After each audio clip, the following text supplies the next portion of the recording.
আগের পর্বে আমরা শুনেছি কলকাতার সুবিখ্যাত টিম্বার মার্চেন্ট শিবশঙ্কর চৌধুরীর বাড়ির 4 তলার ঠাকুর ঘর থেকে একটি স্বর্ণ মূর্তি চুরি গেছে এবং সেই স্বর্ণ মূর্তিটি ফেরত পাওয়ার জন্য এবং তা খোঁজার জন্য তিনি চিঠি লিখেছেন সেই সময়ের বিখ্যাত গোয়েন্দা কিরিটি রায়কে।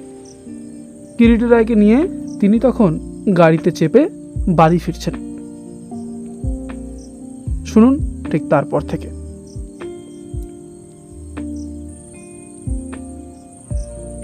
কিরিটি মৃদু মৃদু হেসে শিবশঙ্করের দিকে তাকিয়ে বলল, আপনি ভাবছেন নিশ্চয়ই আমি অন্তর্যামী কিনা? না, ভয় পাবেন না মিস্টার চৌধুরী, আমি জাদুকরও নই, অন্তর্যামীও নই। এটা আমার সিম্পল ডেডুকেশন মাত্র। সুব্রত বলে এটা নাকি আমার কমন সেন্স এবং রুল